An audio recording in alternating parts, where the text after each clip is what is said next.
Good morning, friends. Today we will discuss the DTSI engine working principle. DTSI stands for Digital Twin Spark Ignition Engine. This is the most advanced ignition system in the modern automobile system. Okay, and this DTSI engine working principle and the schematic diagram is shown in front of you. The DTSI engine or DTSI ignition system consists of an ECU. Main part of the ignition system is ECU, and DTSI engine has a 2 spark instead of 1 spark. The intake and exhaust valve. This is a piston. Okay, and this ECU measures the engine temperature, engine RPM, and engine load.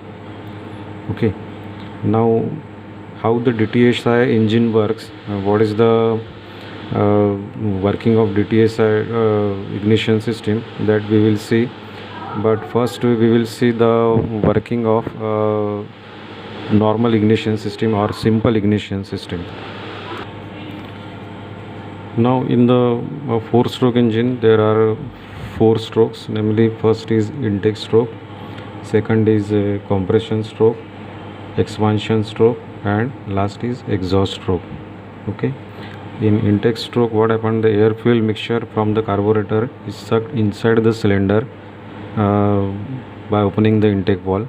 The air fuel mixture is sucked by piston by creating volume at the top of the piston. Okay, all the mixture from the carburetor is sucked by this inlet valve. Okay, and the air fuel mixture is sucked here above the piston. So this suction start in the intake stroke. Okay, so after the intake there is a compression stroke, that is all the mixture which is sucked in the cylinder will compressed in this stroke. Okay, that is the piston will move from bottom dead center to top dead center. Okay, and it start compressing the mixture. Okay, it start compressing the mixture, it start compressing and until the piston will reach to the TDC here. And when the piston moves at the top dead center TDC here, the mixture will in the complete compressed form.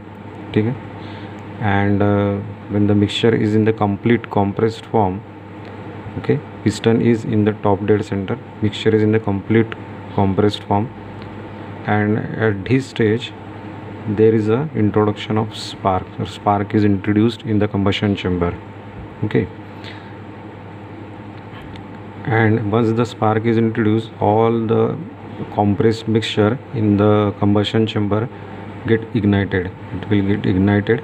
Okay, and due to the complete ignition of this complete mixture, all the chemical energy of this charge is converted into pressure energy. Okay, and this complete pressure energy acts at the crown of the piston or the top of the piston. Okay, and this pressure energy pushes the piston at in the downward direction. Okay, very vigorously, and due to the help of connecting rod, this crankshaft will rotate, and all the chemical energy is converted into mechanical energy by rotation.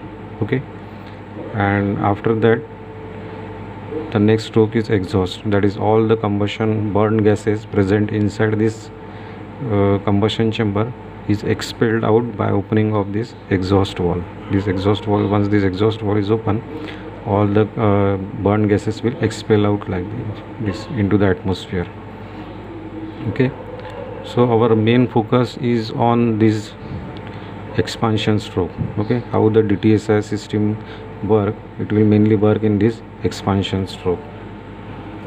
Now during the compression stroke, what happened, when the piston will move from bottom dead center and it is going to compress the air fuel mixture like this from BDC to TDC, what happened, when the piston will move up, okay, so it's going to compress the air fuel mixture and it's going to compress it, and at the end of compression, just before the TDC, that is 1 or 2 degree before TDC, we will introduce the spark, or spark should be introduced at this appropriate time.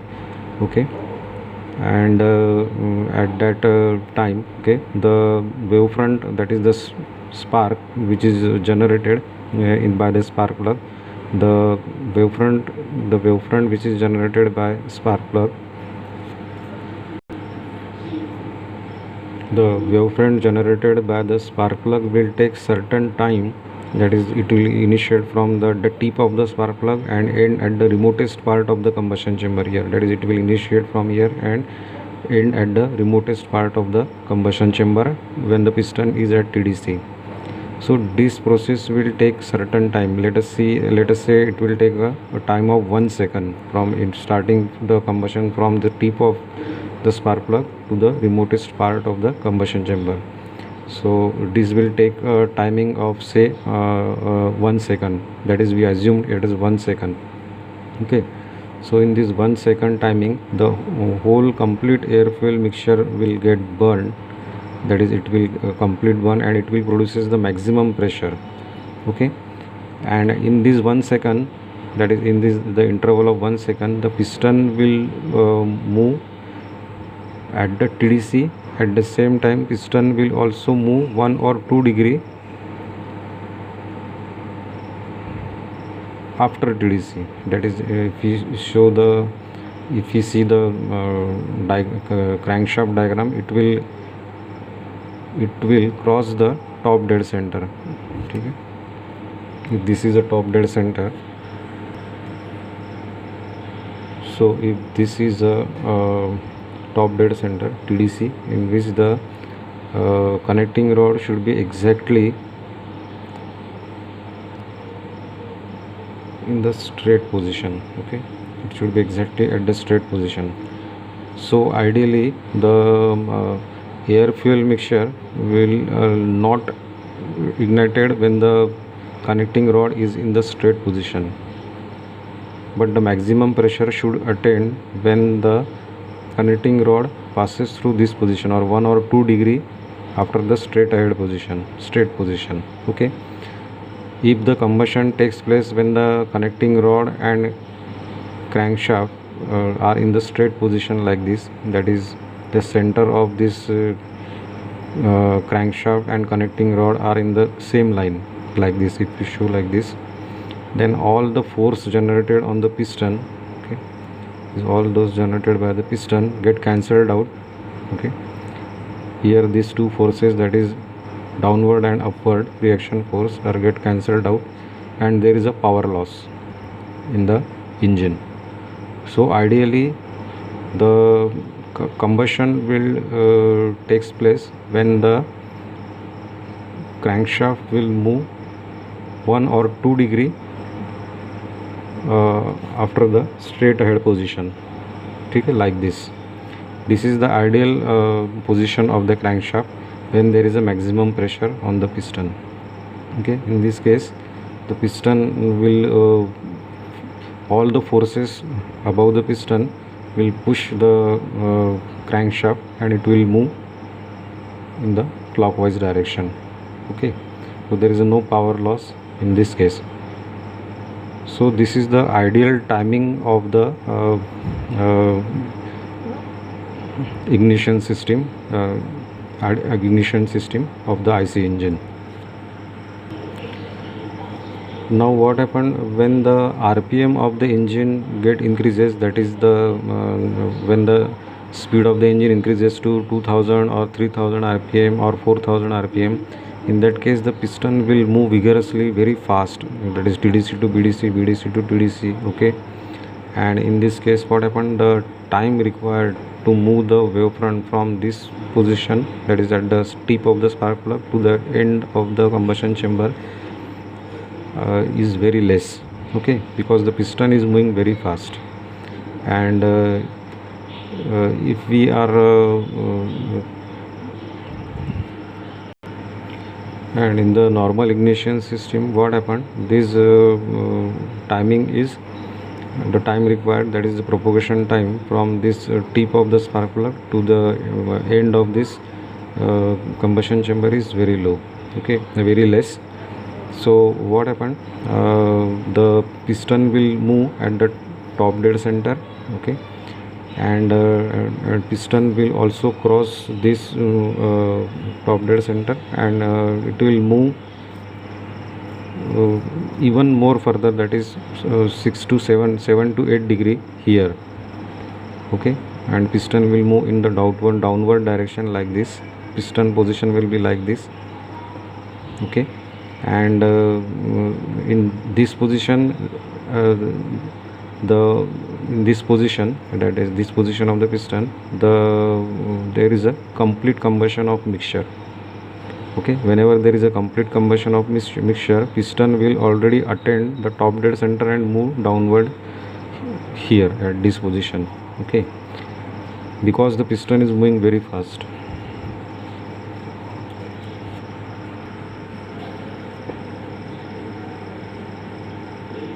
Now as the RPM of the engine increases, the available time required for the flame propagation, that is from this tip of the spark plug to the end of the combustion chamber, is reduced, because the engine is revolving at a very high speed, okay. So if the idle, the time required is 1 second, that is from wavefront start from this point to this point, the time required is 1 second, for example. So at high speed, this timing of 1 second is even further reduced, okay.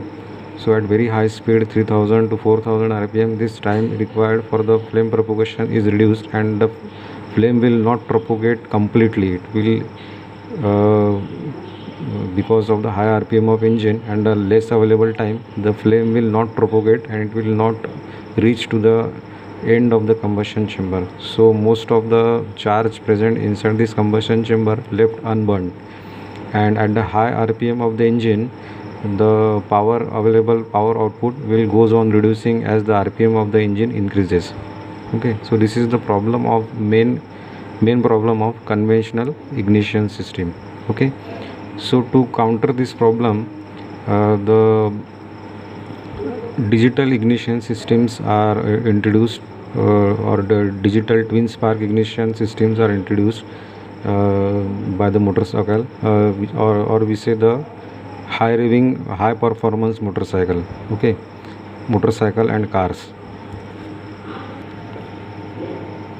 So in the DTSI engine, what happened, instead of introducing one spark plug, there are two spark plugs, that is DTSI means digital twin spark, means two spark plugs are introduced in the combustion chamber, so that at a very high speed, when the piston engine is running at very high speed of 4000 to 5000 6000 rpm, so as we discussed earlier, the time available time required to move the wavefront, or the wavefront from this tip of the spark plug to the remotest part of the combustion chamber, is very low at the high rpm, okay.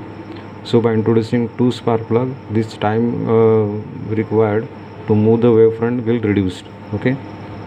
For example, in case of the single spark plug at the very high rpm, the wavefront will unable to move the remotest part of the combustion chamber, okay. So if you introduce two spark plug instead of one, that is one here and one here, okay, now the time required to move the wavefront from spark plug, tip of the spark plug, to the remotest part of the combustion chamber will drastically reduced, okay. So even at the very high rpm of the engine, there is a complete combustion of this charge at the TDC, and we get the maximum power even at the high speed, or the high speed of the engine, okay. So this is the advantage of introducing a twin spark. Now what is the mean by digital ignition system, okay. Now what is the digital system? Now in this diagram we will see the digital ignition system, okay. Here the ignition timing is controlled by the ECU, okay. This is called as electronic control unit, okay. And this electronic control unit is controlled by this TP sensor, or we say throttle position sensor. Okay, TP sensor is connected to the carburetor like this. This is the butterfly valve or the accelerator cable. Okay, and here it is directly connected to this TP sensor, or we say a potentiometer. This is nothing but a potentiometer. Okay, so whenever we twist the throttle, it will twist like this. It will open the butterfly valve, and it will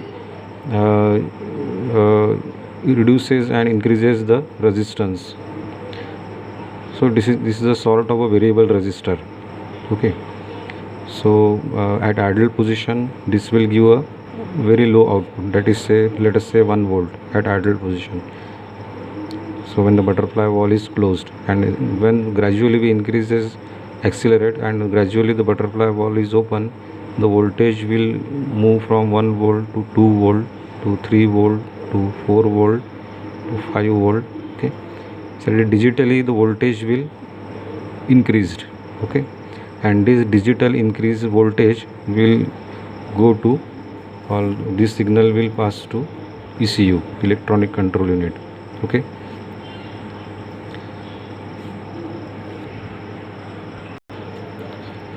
now what happened in the digital ignition system, that is at idle system, there is ample time available for the spark plug to move the wavefront from this position to the remotest part of the combustion chamber. Okay, there is a fair bit amount of time available to move the wavefront easily from this portion to this portion at idling, that is when the RPM is 800 to 1000 RPM. Okay, engine is running at the low RPM.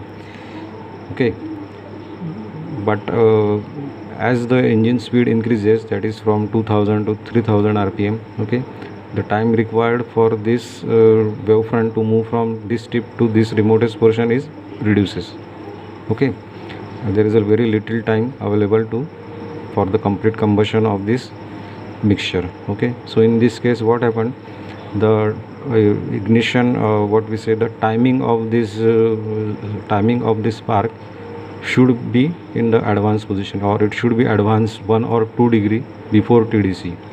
Okay, so when the timing is advanced, that is spark is introduced much before the top dead center. Okay, that is when the piston will move from TDC to BDC, that is just before the TDC the spark is introduced, so that there is ample time required available, ample time should be available to ignite the mixture even at the high RPM. Okay, so the ignition timing should be advanced 2 degree or 3 degree. Okay, and if the RPM of the engine is further increased, say 5000 to 6000 RPM, there is even little time available to ignite this mixture. Okay, so in this case the timing should be in even further advanced, 8 degree to 9 degree to 10 degree, so that the mixture will time required to ignite the mixture should be available. Okay, so this is done by this throttle position sensor. Okay, so at the idling position, that is idling when the this butterfly valve is in closed position, that is in idle position, the output of the potentiometer or this TP sensor is low, say 1 volt. So in this 1 volt, the advancement level of this ignition system is very low, that is the spark is introduced just at the top dead center, just at the TDC. Okay, but as we increase open the butterfly valve, the potentiometer also it also rotate the potentiometer, and it reduces the resistance. Okay, and increases the voltage to 2 volt, and once the 2 volt is sensed by the ECU, it further advance the ignition timing gradually. Okay, so that there is a complete combustion of mixture. And when we further increase the butterfly valve, again the resistance is further reduced, the 3 volt signal is introduced, and even to ECU there is a further advancement of ignition timing, so that complete mixture of complete combustion of mixture takes place. Even further twisting of this butterfly valve will give you even further voltage of 4 volt to ECU, and ECU will further advance the ignition timing. Okay, this will further advance this ignition timing. Okay, and so step by step, as we twist the throttle, or we increase the butterfly valve, and we increase the RPM of engine, the step by step increase the voltage of the TP sensor. ठीक है, this is the digital voltage. ठीक है, 1 volt, 2 volt, 3 volt, 4 volt, 5 volt. So digitally this voltage will get increases, and it will give to the ECU. So according to this increase in voltage, the ECU will advance the timing of the ignition system. Okay, so that it should match the high RPM of engine. So at the very high RPM in the sports bike and sports car, when the engine is running at 1 lakh RPM or 8,000 RPM, 80,000 RPM or 90,000 RPM, at that very high RPM engine also, there should be a complete combustion of discharge. Okay, so this is how the digital ignition system work. Okay, so this digital ignition system is introduced in India in almost all the high performance bike nowadays. So what is the advantage of digital ignition system? First, the torque curve is very flat. Okay, we get a good amount of torque at low RPM of the engine as well as at the high RPM of engine. There is a complete combustion of the charge inside the combustion chamber, so that the emission of the engine is reduced, which is very essential nowadays as we are moving to the BS6 norms. Okay, there is a less deposition of carbon because of the incomplete combustion of the charge. Okay, the engine is running much cleaner, much smoother, and much high RPM. Okay, and the torque curve definitely increases, or torque will become more flat, so that there is a less gear change required for the engine, and there is a considerable improvement in the average of the average of engine, motorcycle or car. Okay, so nowadays this digital ignition system is widely used in most of the high performance cars and bikes. Okay, so this is all the digital ignition system. Thank you.